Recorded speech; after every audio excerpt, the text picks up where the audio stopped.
Welcome everyone. We have a story today from Stories of Chazal. This story is from a sefer called yafeh, mehayeshua. It's the author of it. His name is rabbeinu nissim gaon. And the story is connected to a verse in the sefer of Mishlei, which King Solomon wrote. And the verse goes as follows: Sheker achein, false is the charm. Vehevel yafeh, and nothingness is beauty. Isha yiras Hashem hisis halal. A woman who has fear of God, she is the one who is worthy of being praised. Says rabbeinu nissim gaon.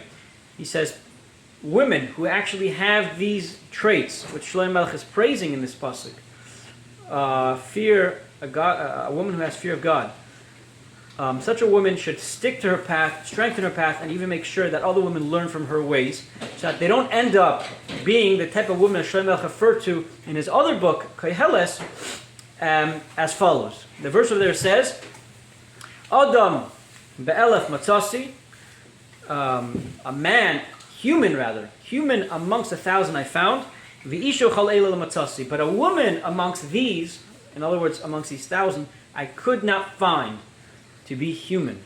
So, in other words, he seems to be saying that there's some type of woman that is actually not even worthy of being called human. So, says rabbeinu nissim gaon, people should learn from the righteous woman and stick to that path, and rather try to avoid being that other type of woman. And he brings a story which depicts what type of woman this woman actually is that he's referring to. And the story goes as follows: Shlomo Melech has a debate with his Sanhedrin, his Supreme Court of his time, and they're telling him, "We saw the verse that you wrote in your book, Koheles, and we disagree with you. We think it's not that hard to find very righteous women. We think actually there's a lot of them." So Shlomo Melech says, "You know what? Let's test it out." Right? He tells his servants, "I want you to find me a man that he's a very good man. He's straight, and also he has a very good wife. She's extremely beautiful. She has good character traits, and she's maraf as well." So they said, "You know what? We know the perfect guy.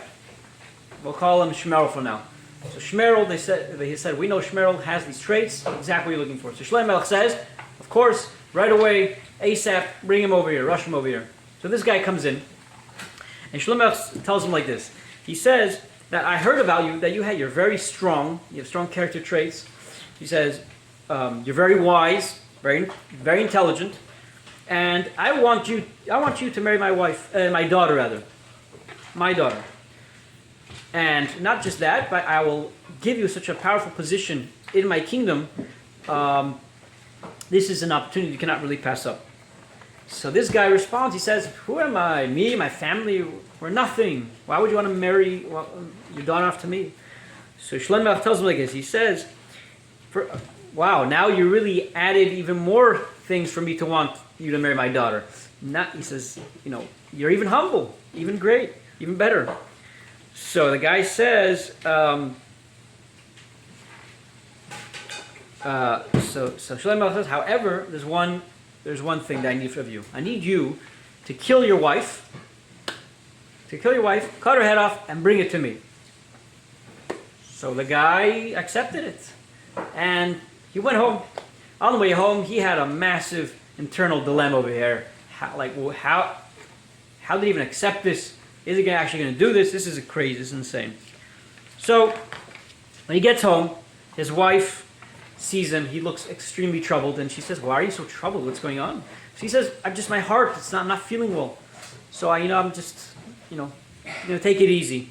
Okay. So his wife prepared for him his dinner, whatever the meal was before bedtime, and delicacies even, just to make sure he's taken care of. And he couldn't eat. He just couldn't. He couldn't bring himself to eating. So, his wife, she went ahead and she ate. And she continued on with her night. She had to take care of the kids. She put them to sleep. And she fell asleep with the kids. So now, the husband is, the dilemma is continuing in his head.